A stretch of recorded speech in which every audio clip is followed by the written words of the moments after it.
Hi, welcome back to the garden. So let's start over here. The 4 bucketed moringa trees are continuing to be taller than I am. I know, not a high standard. My Thai pepper, this is the one that's been indoors. It's continuing to have very thin leaves compared to what it used to. But it's still surviving. It's got a bunch of flowers on it. Not as much as my other peppers, and it's a little yellowy colored. But that has been fertilized, so we'll see how that goes. On my tomato buckets, I kind of gave up on these already. The soil is kind of questionable, so I'm just done with that. This one, though, has put on a bunch of new growth. So I may just chop off the dead stuff at the top and let that grow.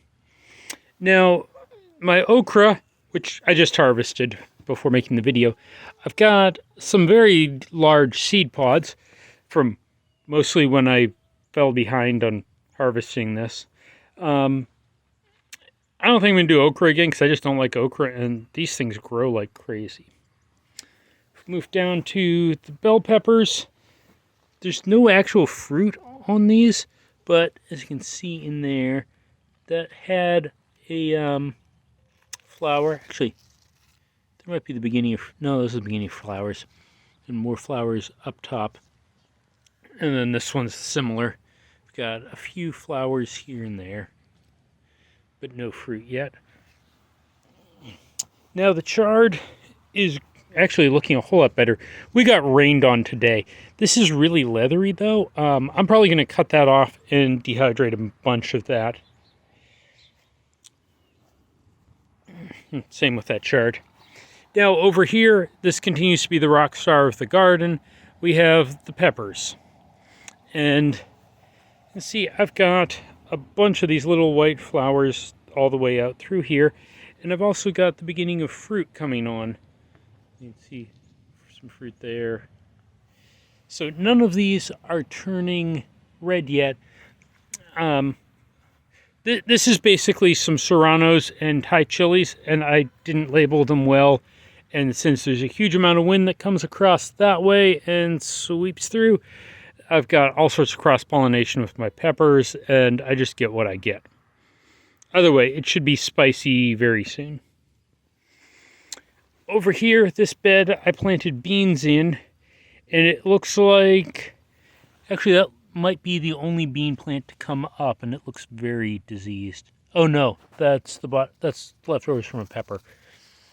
Okay, so that's not even a bean plant. That's leftovers from some kind of pepper. I cut everything in here out. Yeah, I'm reading as I record the video. So I did have 2 tomato plants that I just cut down, but were still green, and those seem to be coming back up, and they're putting on putting on flowers with these 2, that one and that one. So we'll see how they do. Now this bed that's an heirloom tomato, and the center of it pretty much grew up and died. Like that's, it's dead. I did some pruning on this morning, but it needs a lot more. The ends have started to green up though, so I might actually get a couple bits of fruit off that. That's I'm gonna say sweet potato. That's an eggplant, and so are those over there. And they're continuing to get big, but they're not actually fruiting. I do have 1 flower, if you look in there. And then this is another tomato plant right next to 2 sweet potatoes. Oh, sorry. Tomato plant's actually on the other side and just hanging over. That's the same way. I've got lots of dead stuff on this, but some new growth. And in there, even some flowers, which are covered with ants. So we'll see how that does. That one over there was another mostly dead tomato, and I just cut the top off, and I've got new growth on it, so we'll see how we go. Okay, I'm running over here.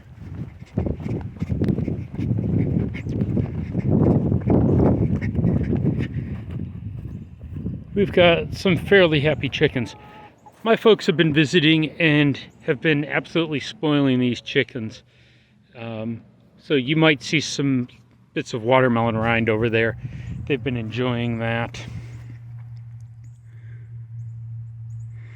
And they're getting fairly consistent 5 to 6 eggs a day out of these 6 birds. Wait for them to come over. Yep, there's a bunch of chickens. 1, 2, 3, 4, 5, 6. Yep, they're all here. And their wings have been clipped and they've actually been staying where they should be. Now, construction project is the beginning of a woodshed, because as I'm clearing trees and stuff all the way through there, I end up with a pile of wood, so I'd rather just store that somewhere so we can burn it later. That's kind of just turned into a fun project.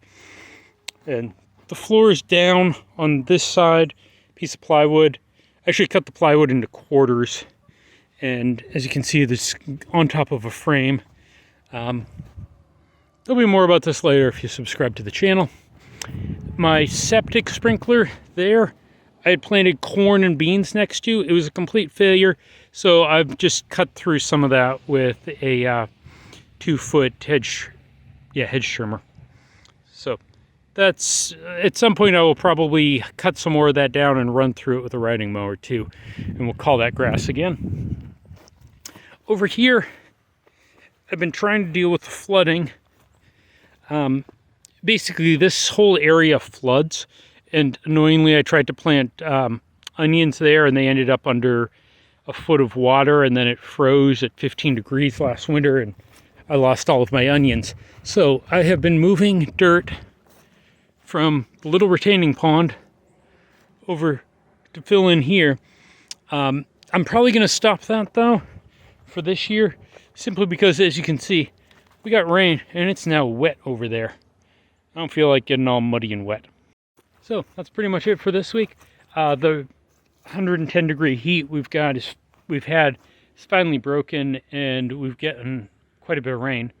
Some of it today. It's like 3 or 4 inches of rain in the last 24 hours. Annoyingly, I didn't actually get my rainwater capture hooked up in time. But yeah, that's pretty much it for the homestead for the last week. Like, subscribe, all that YouTube stuff, and if you're not already starting, or you don't already have a garden, you should probably start one. Get to wear a cool hat.